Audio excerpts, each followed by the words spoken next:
type of form. So it's an exciting day for all of us. Good to see many of you are, thank God, are healthy. That's the most important thing, right? Yeah. But I know you guys have a lot of questions regarding the team, so feel free.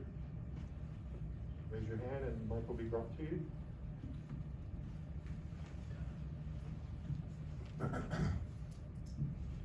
Coach, what have you seen in the early going from your group, and how is this group going to be different than maybe the past couple of teams you've had? Well, what I see from a team that they're very young. We have 6 freshmen. We also have 4 returning sophomores, and then we also have 1 new grad transfer. I'm speaking of Devontae Jones. So, with his experience and with the inexperience, along with Eli Brooks, Brandon Johns, Adrian Nunez, we have a young team that's excited. They're extremely excited about learning and growing together. I will speak for the staff when I say this, that we enjoy coming in every day in that gym, working with them. It's been great getting to know one another. It's also been awesome to learn from them. So I see, this season being a fun season in a lot of ways, a season of growth. Juwan, what was it about Devontae that what you saw from him in Coastal Carolina that made you want to go out and pursue him? Well, he's a competitor, very tough competitor that knows how to play the game the right winning way, skillful in a lot of ways, make plays for others, also is capable of creating his own shot, great finisher at the basket, but also a guy who has a high character. And that's what's important when you talk about, you bring in a guy who's been 4 years at a different college, but you can see that he's been coached. And you also can see that he's been raised right by his parents because of being the high character individual he is, that we all enjoy being around him and enjoy welcoming him to our family. Juwan, last week at Big Ten Media Day, Hunter was talking about your ability to recruit those high character guys. I'm curious, when you're getting to know a prospect, whether it's a high school or a transfer, how do you and your staff go about evaluating their character and whether they fit in with the kind of guys you already have? Well, with the evaluation period, it's important that you get to know and recruits on who you feel that fits your culture, and getting to know them doesn't take just 1 phone call. It's spending time watching them play out there, whether it's in high school, AU, getting to understand and know that their parents, the background, and also what makes them tick in a lot of ways. And what we're fortunate to gain through in that process is we're really good at identifying what fits our culture.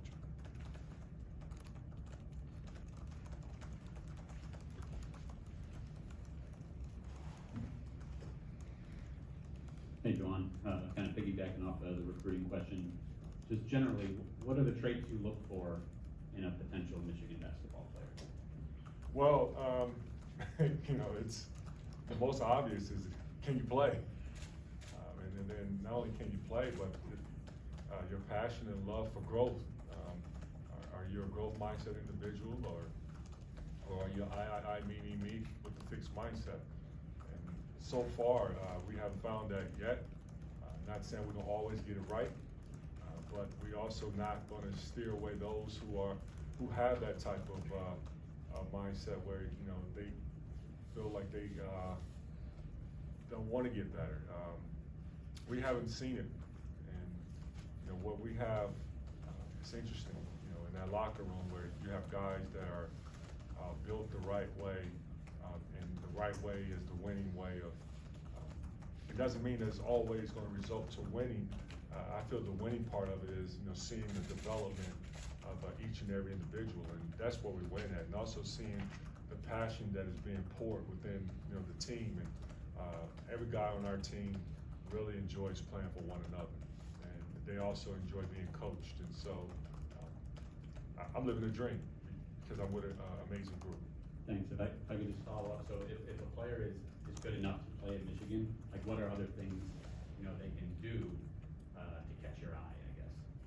They really wanna, you know, if they wanna be a Michigan basketball player. I'm sorry, What are you things lost- they can do, either, you know, on the court or off the court, to catch your eye, you know, to display those qualities you just mentioned? Well, it's not just basketball, I mean, you know, let's just keep the main thing, the Michigan education, you have to qualify on that level too. When you look at the transcripts, you know, you gotta see if that, fits, what the makeup of here at this school and what, will be able to allow you to be accepted here, because administration, with admissions does not play. And I understand, because I was once a student here myself. I had to apply myself in the classroom in order to be able to qualify to accept a scholarship here at the University of Michigan. So that's a big quality, not only just being able to play the game of basketball, they both go hand in hand. Jeff? You're talking about development. Where have you seen Hunter improve the most? Well, Hunter has improved in all areas of his game. I mean, you look at, came in this summer in great shape.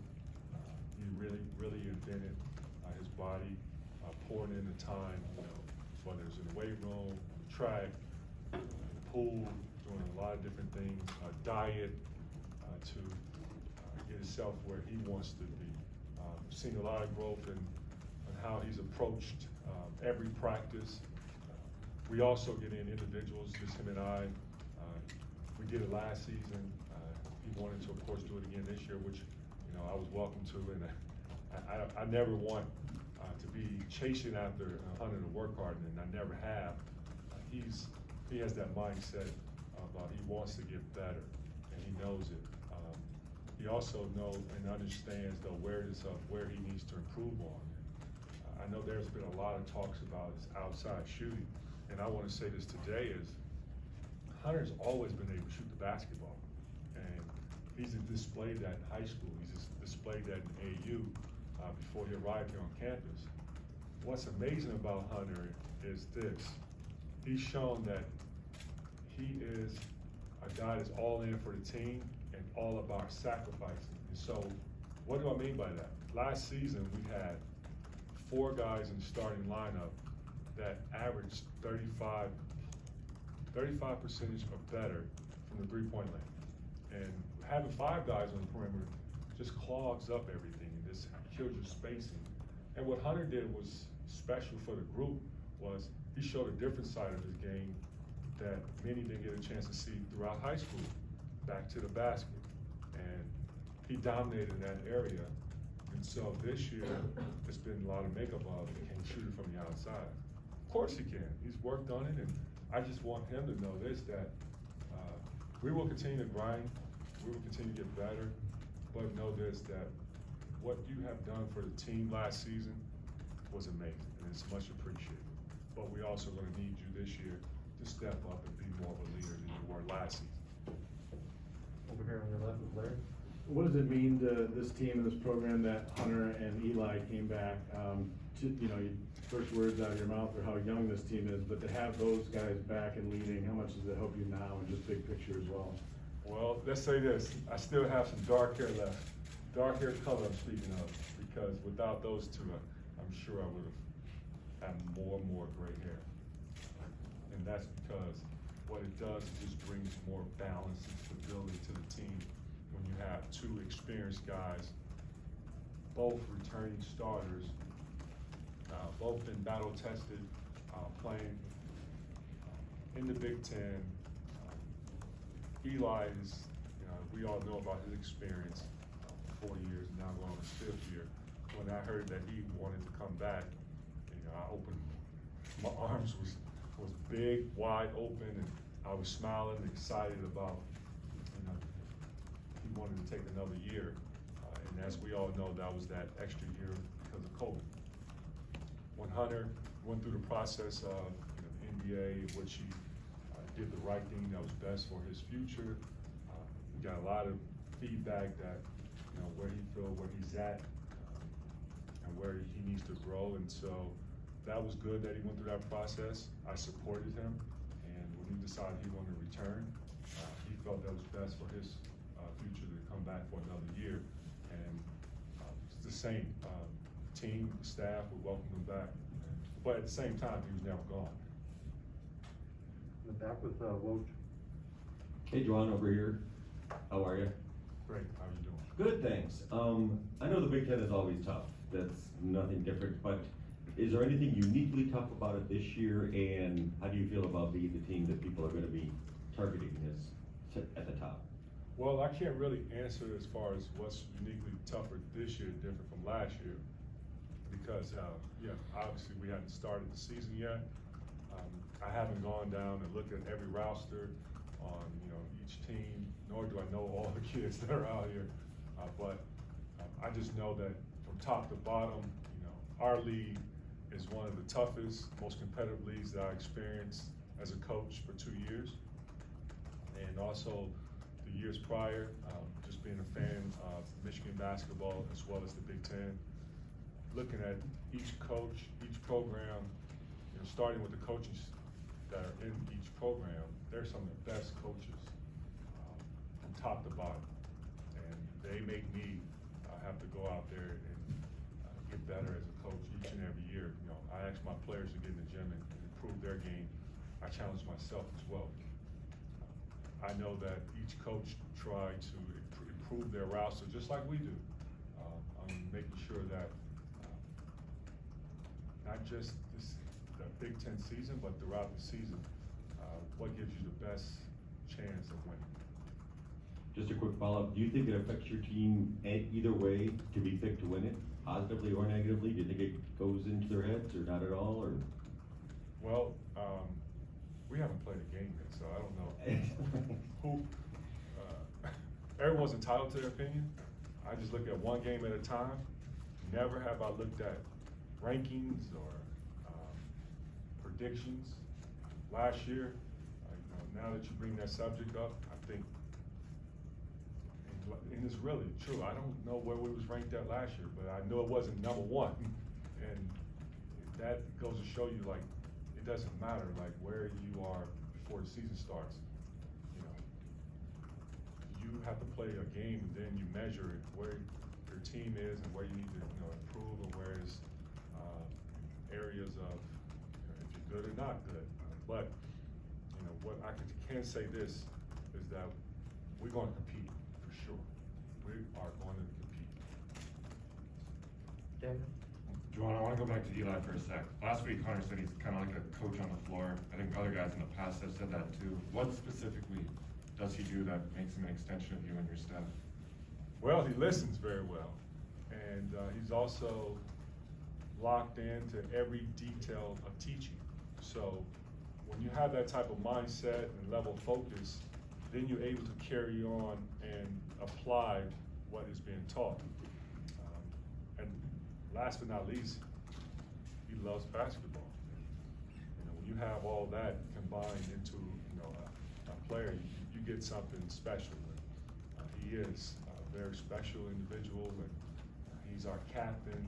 We're going to lean on him for his leadership, and it's great where it doesn't always have to be coach driven. You get it from one of your leaders, best players, where he's the guy who every time he shows up, he punches in the clock in practice, he's bringing it every time, and his teammate sees that, and they also see that when there's a coaching moment for Eli, the head coach is not afraid to speak up and coach him, and we just have a domino effect where it falls in line, and that's beautiful to see. You said Eli's a captain. Have you named other captains? Do you Not yet. plan to name? No, sir. Go ahead. You have to earn it with me. I'm old school. So you pick captain? Or Yeah. is it a team, not a team vote? No, I do, yes, I do, yep. And typically, some teams that I've been on where the players will vote on who the captain, but I like to identify, like, who I feel is best would be our best leader, because sometimes when the players pick it, it can be like a popularity contest. And no offense, I'm not saying our guys are wired that way, but I just feel safely where a guy needs to earn it, and I'm old school in that way. Roughly how many times were you a captain in the NBA? Me? Yeah. That's a good question. I'm not counting, but now that you asked, Washington. That's about it.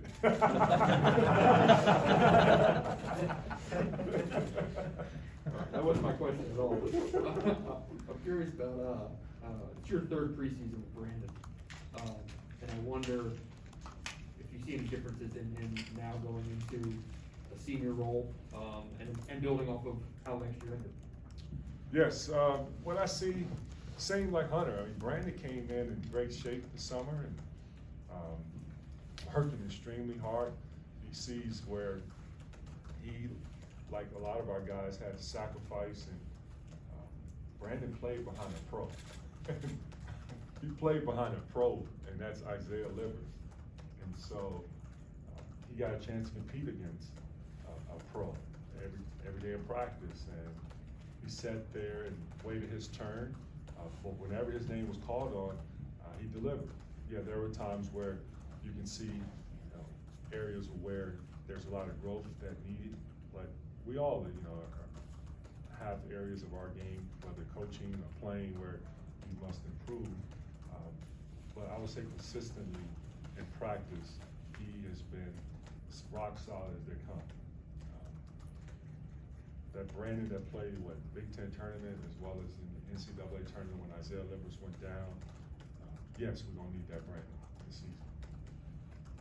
Stay on your left with Michael. Juwan, in Indianapolis last week, Hunter said that part of the reason why he wanted to come back was he was hoping that he would get a first-round grade from some of the NBA teams, and when it came back mid-second round, he was a little bit disappointed. As somebody in your position who has played in the NBA, coached in the NBA, gone through the pre-draft process, what did you think of that mid-second round grade evaluation that he got from the league? Is that something that you agreed with based on what you've seen from him and what you saw in the league? Well, honestly, I'm not a part of that world anymore, and I'm more locked into what's this block M is all about, what's on the roster. I don't get caught up into what the NBA, whether scouts, critics, or how they evaluate players or my players. What I get locked in and most focus on is how I can get our guys better. But it's great that Hunter went through that process, and now he gets to see all the information that he was concerned with. He got it, he got all the information, and now let's see what happens this season. Larry?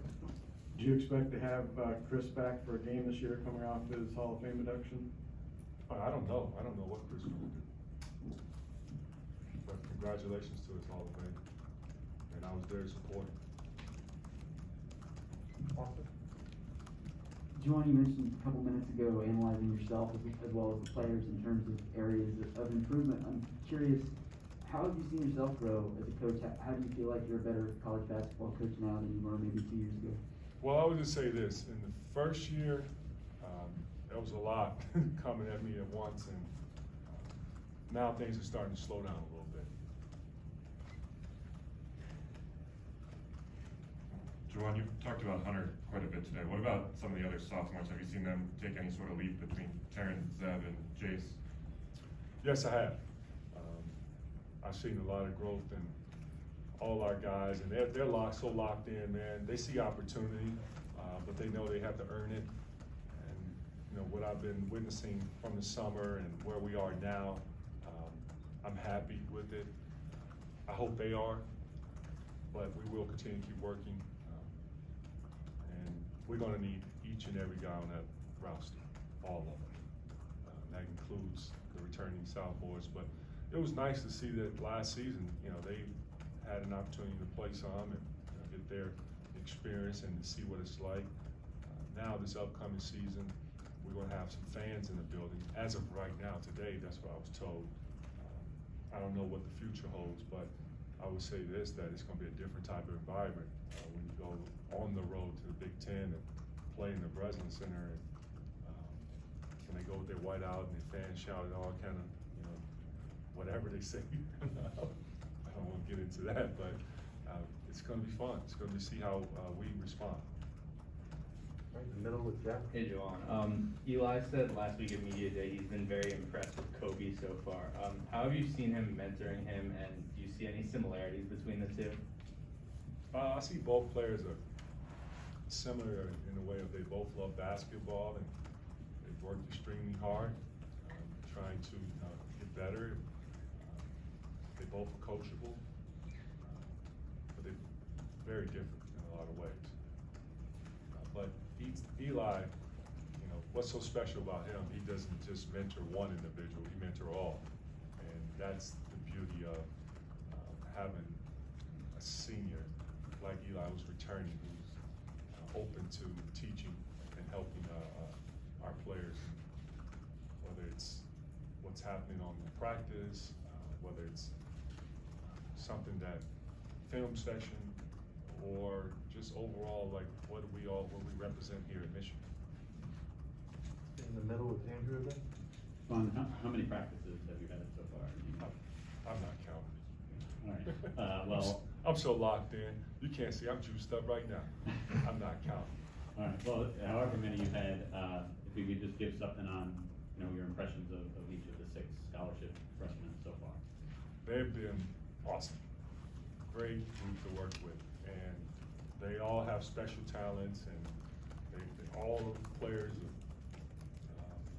are inexperienced in a lot of ways, and come from a lot of different habits and teaching from other coaches that now they pick the coach that's very detailed in everything and every approach and how we practice and how our identity on the offensive end and the defensive end on what is being asked for them moving forward. But just to give it up in a quick nutshell, Musa, one of the hardest workers I've ever been around. Kobe, another hard worker. And it's gonna sound very like plain Jane, but it's real. Frankie, another hard worker. Will, I mean, come on, do I have to say more? Like, one of the hardest workers. I don't know who beats who to the gym or who worked hardest. Will, Caleb, Musa, Frankie, Isaiah, as well as Kobe. Got a hard-working group, man. So consistent with the two, and that's the beauty of it. It's not coach-driven. That's how they're wired. They want it, and it's beautiful to see as a coach where not only did they work hard, but they're coachable, where they ask questions, and not afraid to make a mistake. When they make a mistake, we coach it, and they try hardest to not make the same mistake. To follow up there, any chance of seeing a 5 freshman lineup? I don't know. It's too early to tell at this moment. Be a little poetic, I guess. Excuse me? I said it would be a little poetic, I guess. Fan 5, wow. I've talked to a few coaches about how recent evolutions in officiating and the way the game is being called defensively is starting to limit how much coaches are looking to play overly aggressive, trapping, full court presses and things like that. I don't know how much you even had intended on doing stuff like that, but I wonder your impressions on how the college game is officiated defensively, and if there are certain things that you feel limited in what you're able to do. I haven't, dug deep and tried to figure it out as far as how the game has evolved with some of the rule changes. I just know from where I come from, like in the NBA, there was always something new with the committee, rules committee I'm speaking of. And so, I expect the same, for college. I know they would love to see it. Well, I would say I would know, let me correct myself. I think that they would like to see scoring go up higher. Freedom of movement, less contact, less holding, things of that nature. But you know what? As a coach, we have to coach it differently. You have to make adjustments, and that's what we get paid to do. Back to Wardo. Juwan, when you mentioned a hard worker for each of the freshmen pretty much, so you may have answered this question, but I'll ask anyhow. When you recruit somebody besides talent, shooting, and skill, what is that the trait you look for? What traits Possible. do you what was that? That's possible. I thought it might be possible.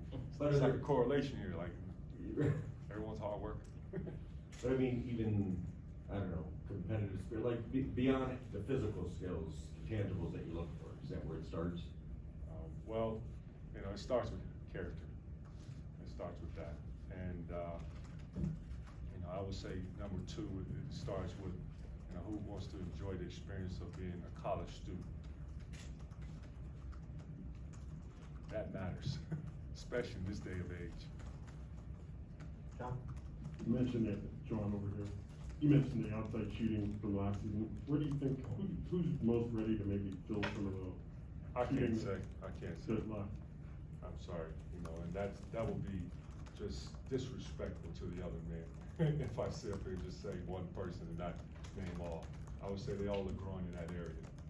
But how confident are you that that outside shooting is gonna be there for you this season? We will continue to work on it, and we will always work on it throughout the season. That's in practice, shoot around, it's needed, and not only just in our league, but in college basketball. Stay right there with Jennifer. With all of the talk on the outside about potential championship ability or run for this team, do you want your team to have championship aspirations?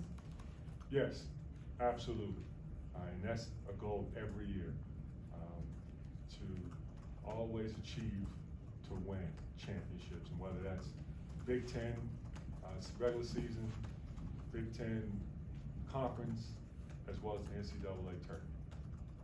Our goals is always aligned that way. Go back to Michael. Juwan, are there differences in how you approach the early parts of a season with a team that has a large group of freshmen versus a class that might be a smaller recruiting class? Do you have to do things at a different pace or do things differently early in the year? I don't know. I don't know.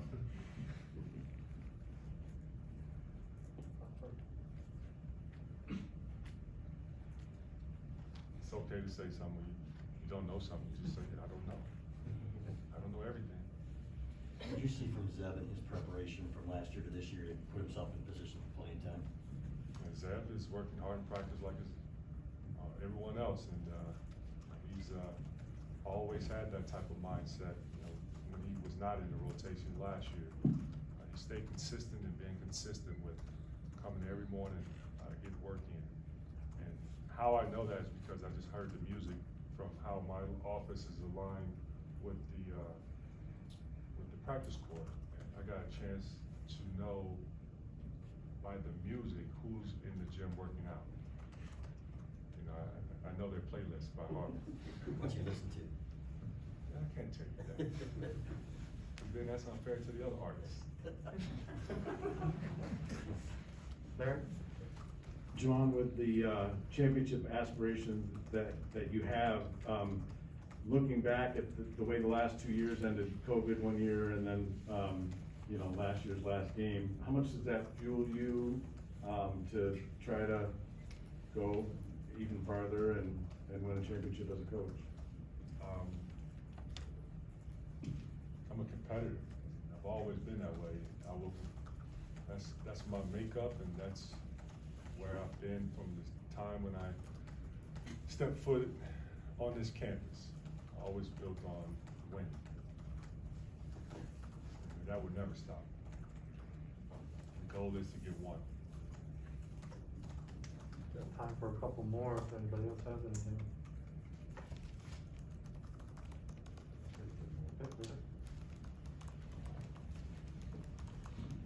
Just follow up, because you're right, you can say, I don't know.